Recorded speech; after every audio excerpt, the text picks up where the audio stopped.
Weather and climate often cause concern and curiosity, but understanding the facts behind the phenomena can be a challenge. We're here to help. From the University of Illinois Urbana-Champaign and Illinois Public Media, this is Weather Realness, a weekly podcast about the science behind weather and climate in Illinois. I'm your host, Maddie Stover, a doctoral student in physics here at the University of Illinois. Despite a rainy week in central Illinois, our state is still experiencing record levels of drought.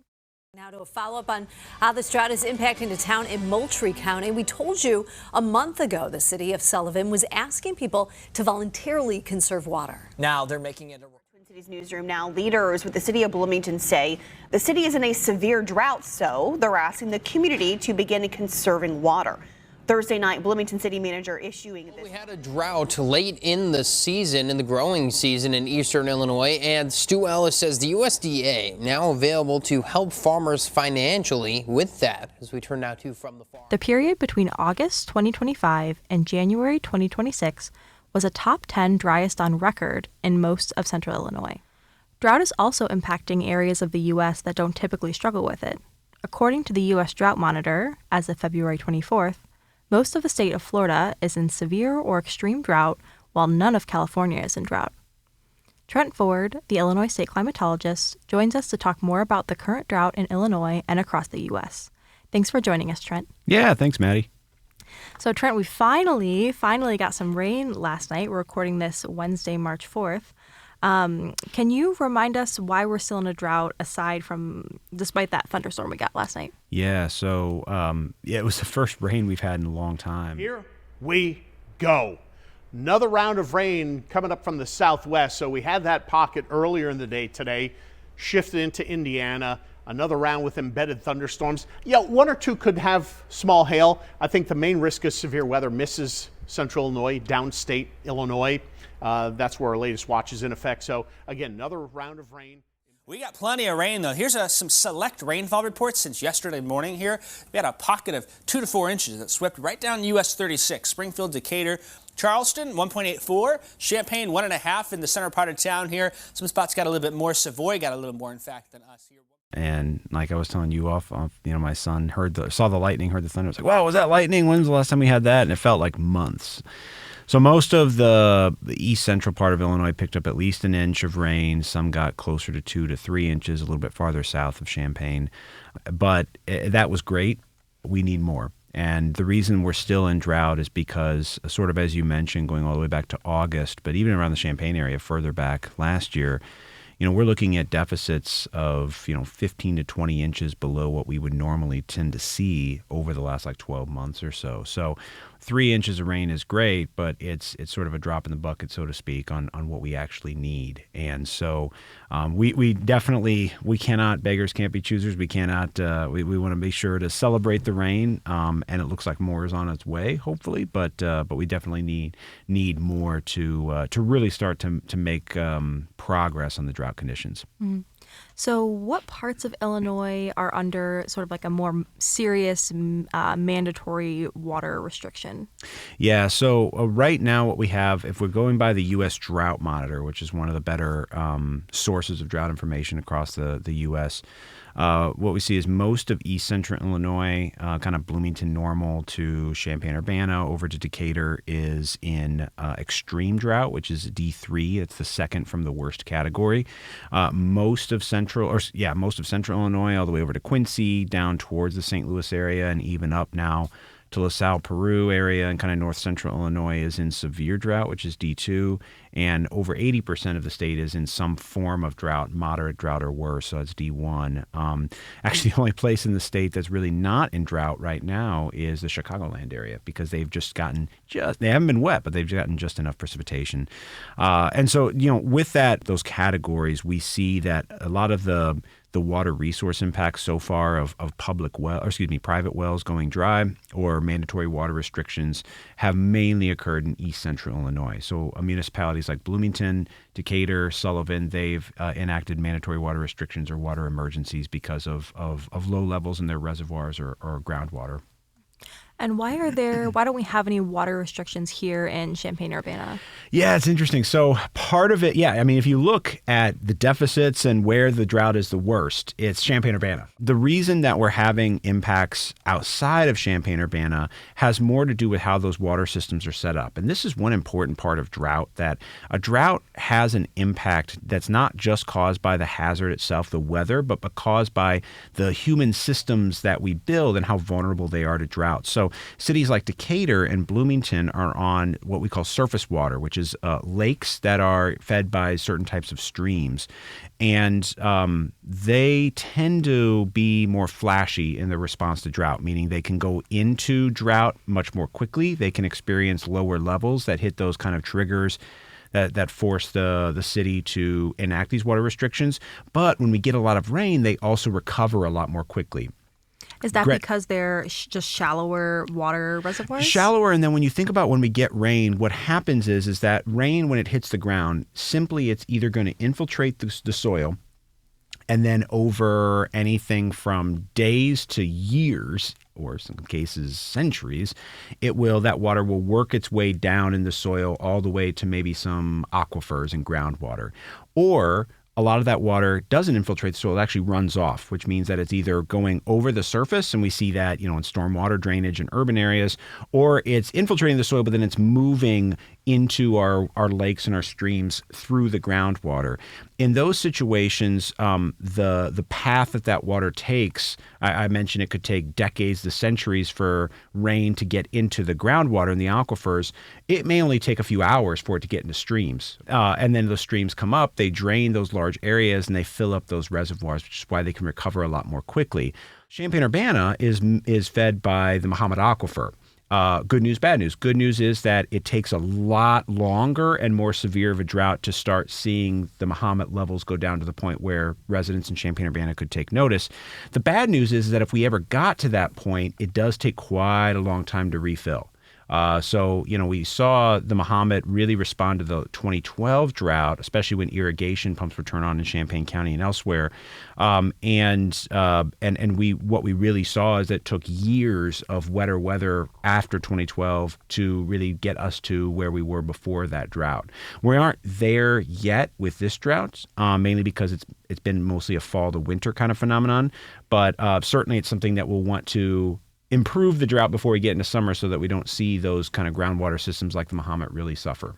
And can you remind us what an aquifer is? Like, how deep into the ground is the Mahomet Aquifer? Yeah, so the Mahomet Aquifer is thousands of feet deep. It is what we call a confined aquifer. So what an aquifer is just an area of basically below ground, an area of types of material like sands, gravels that are naturally occurring, that because those types of material are really porous, meaning they have a lot of space between the sand grains or between the gravel chunks, they can hold a lot of water. And so these are large, I mean, the Mahomet Aquifer stretches roughly from Hoopeston over to Havana. This is a huge part of East Central Illinois.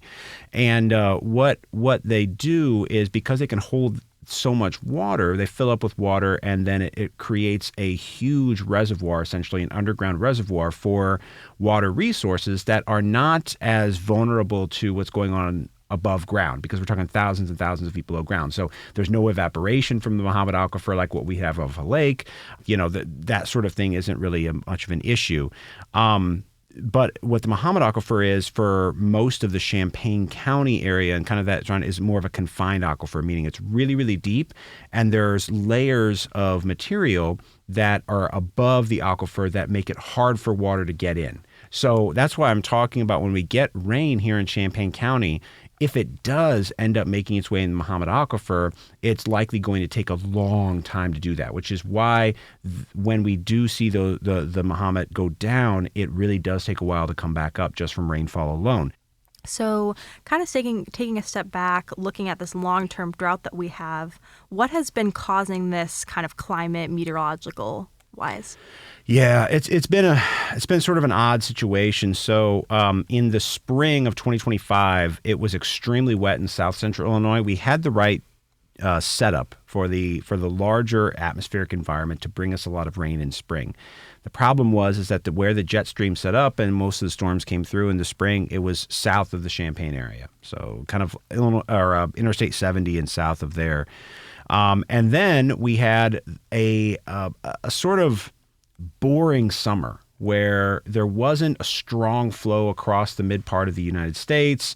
This kind of big cell pattern that we call the Bermuda High was pushed way out in the Atlantic, so it wasn't steering a lot of Gulf moisture up into the Midwest. So what it made for was not a particularly hot summer, but one where we just didn't really get a whole lot of precipitation and storm chances, and that really intensified in the fall, partly due to La Nina conditions, which do tend to bring drier conditions in the fall. And so what we've done is really up into the winter stretched this period of time where we just were not lucky enough to catch much rain, and then kind of a drier regional pattern. And then for the winter, that really dry kind of not much active weather across much of the central U.S. It's just been kind of a dull time for weather. I mean, kind of like what we were talking about with how unusual it seemed to hear thunder and lightning, because it's been so long since we've seen that consistently. And so all of that really added up to this period of time of just really persistent dryness. A lack of any kind of really active weather has made for drought that set up. If you're just tuning in, you're listening to Weather Realness, the weekly podcast about climate and weather. We are joined by Illinois state climatologist Trent Ford to talk about the current drought we are seeing in Illinois and other parts of the U.S. So Trent, you kind of mentioned that we might be getting some more storms this spring. How much rain do we need to end this drought, and do we expect to get it this spring? Yeah, it's a good question. I get this a lot with questions like how much rain do we need? Like this number. It's almost never just an exact number. We need as much rain as we can get at this point. And then at some point I'll say, okay, stop. We don't want to go into flooding. But in reality, between now here in early March and the end of May, so kind of the start of summer, we normally would expect to get between about 12 and 15 inches of rain. That's one of our wettest times of the year. If we had what would be considered typical for spring, that would really help us to at least, if not end the drought, which it probably wouldn't, but get us closer to where we would want to be with minimizing water resource impacts, agricultural impacts, that sort of thing. You know, this drought has taken 9 to 12 months to get into for most of the state. So getting out of it in a period of time that's shorter than that is really hard. You know, it takes a lot of times months to get out of a drought. So what we're really looking at here is a wetter spring, hopefully a wetter summer that can really start to refill some of those, the dry soils, start to refill the reservoirs, the streams, get us to where we want to be coming into fall. One thing that's been on our side so far is the timing of this drought. It really intensified in the fall and going into winter, which is the time that we use the least amount of water, humans and ecosystems and plants. But once that summer gets going, the plants break dormancy or they're planted. Humans start to use more water, and the atmosphere starts to demand more water because it's warmer. And so all of those things make drought intensify and accelerate much more quickly. So if we can make headway on the drought now, it makes it much less likely that we run into big problems come summer. And do the models project that we're going to get that typical 12 to 15 inches now through May? Yeah, I mean, everything that we see from the next 2 weeks to the whole 3-month period between March and May is showing above average precipitation, best chances. So, I mean, there's not a lot of evidence that we're going to necessarily have a really, really dry spring other than persistence. Anybody who's studied droughts understands that drought is persistent. It's a kind of a day-to-day slog of just not getting enough rain here and there. So the fact that we saw over the last week this heavier time of wetter conditions here coming for a while in the forecast, and it actually came to fruition, and now we're looking forward 2 weeks, 3 weeks, 4 weeks, and it still shows wetter conditions, gives me a little confidence that we can really start to build some some improvement here. Some momentum. Yeah. So kind of looking ahead at the growing season, as you were talking about, do farmers need to be worried or maybe make adjustments, or are things maybe going to be a little more typical given this spring rain that we expect? Yeah, it's. I mean, when you say like farmers need to worry, they're on top of it. Really, all the farmers in the region know how dry it's been, and they're the ones reporting that, hey, I dug down and it's bone dry in the soil, 5-6 feet deep or whatever it may be, or that their wells have run dry, their stock ponds have run dry, whatever that may be. So some of the impacts, when it comes to commodity crops like corn and soybeans, those really depend on rainfall in the summer. Being planted in very, very dry soils can have the benefit of encouraging strong root growth. But we still need the rain in the summer to make those crops. So I'm less concerned about impacts there unless we really drag drought into the summer. Some of the other types of perennial crops we have, tree fruit, other types of perennial crops, berries, vineyards, they definitely do have problems related to drought. But a lot of those crops are irrigated. Irrigation is good. It provides resilience to our food systems, especially the crops that we eat.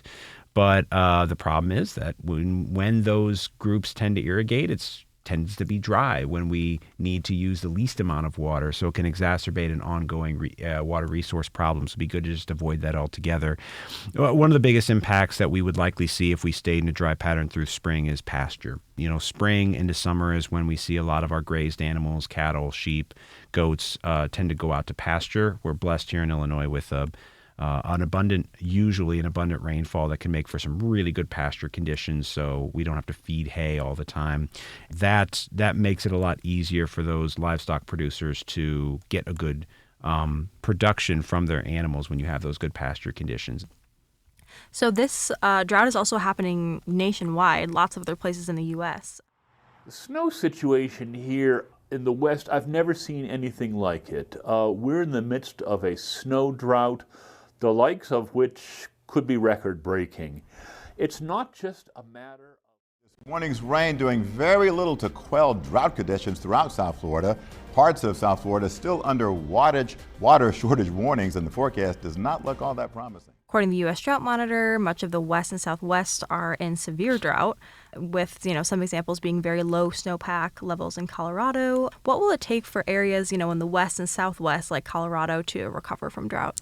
Yeah, and this really is a great question to highlight how different water systems are in different parts of the country. So in a lot of parts of Colorado, especially kind of the central and western parts of the state that are more mountainous, what those water systems really are built. So water resources for drinking and for municipal water use and for people's water use, recreation, as well as agriculture, because a lot of the agriculture out there is irrigated, all depends on reservoirs, like big bodies of water. I mean, folks have maybe ventured out to Lakes Powell and Meade. Those are the most famous reservoirs out in the West, but we have a lot of those strewn across the Colorado Basin. And those reservoirs are primarily fed by water that is coming from snowmelt in the spring and summer. So the ideal situation in the Rockies is you get a bunch of plentiful snow during the winter when is their wet period of time. That not only allows people to ski, and so those areas get a lot of money from tourism, but that snow slowly melts throughout the spring and summer. That snow melt runs off into the streams and then fills up the reservoir. So it provides this plentiful water supply, ideally, during what is normally a very dry period of time in the summer and the fall in that area. The problem is that when you depend on that snowfall for your entire year's water, when you don't have much snowfall, not only are you losing money for the ski season, but also it makes it so that you're not going to get that runoff. And so that's what Colorado really needs is in a very, very snowy end to the snow season. Now, climatologically, March especially, but even into April, tends to be the snowiest snowiest months for parts of Colorado, especially that wet, heavy snow that may not be so great to ski on, but makes great recharge for reservoirs. So not all hope is lost, but certainly when we take a look at the watersheds right now in Colorado, and some of those areas are 30 50% of what we normally expect for their snowpack. It is really concerning. So hopefully we see that as our fortunes may be changing for wetter conditions, we see the same thing in the West as well. Yeah. And so with so much of the nation experiencing drought, can we expect to see, big ag impacts and then kind of downstream effect of that, changes in prices at the grocery store for like staple crops or things like meat? Yeah, I think meat would probably be the biggest impact so far. So right now, beef prices are already through the roof, and that's because years of drought and poor grazing conditions have forced producers all across the country, but especially in the Great Plains and the West, to reduce their herd size. So just a supply and demand issue of just not enough beef supply. So, of course, if we see, I mentioned the snow melt in Colorado and Utah and Arizona feeding those streams and reservoirs that are then used to irrigate. A lot of that irrigation is for alfalfa and other types of crops that are used to feed animals like cows. So without that water, again, we would likely continue to see the reduction in herd size, which would hurt the which would end up increasing beef prices. So that could be something that we continue to see if we do have drought, especially in that western U.S. region. For vegetables, it's a little bit more distributed, and one of the biggest fruit and vegetable producing area of the country is in California. Which is, of course, itself very, very drought prone, but this year has had a very good winter season. A lot of the Central Valley, where that produces much of the nation's vegetable and fruit, also get fed by snowmelt, but the Sierras there that feed that, unlike the Rockies, have gotten a lot of snowpack, so they're doing okay. So I wouldn't expect to see too much problems with fruits and vegetables, but certainly I think meat, especially beef, we could see those high prices continue for a lot of this year if we see drought continue as well. Mm-hmm. And then just to end on a quick question that actually I had yesterday during a rare thunderstorm here. Is it safe to shower during a lightning storm? Yes. Yeah, it's funny, too, that I used to think this when I was a kid, and I don't know if it's because my dad told me this or something. My parents would tell me this growing up. They'd be like, you guys can't hop in the shower. Yeah, okay, exactly. I have no idea where to get. As if lightning would hit the water treatment plant and then run through the pipes and shock us through. No, it's perfectly fine. Okay. If your shower is outside, no. Okay, so for those of you who have outdoor showers, don't use them in a thunderstorm, but or maybe in winter at all. Yeah, that's a good point. It is winter.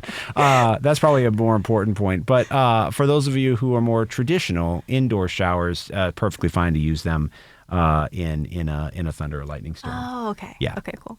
All right. Well, thank you for joining us, Trent. Yeah, thanks, Maddie. It's always a great time to join you all.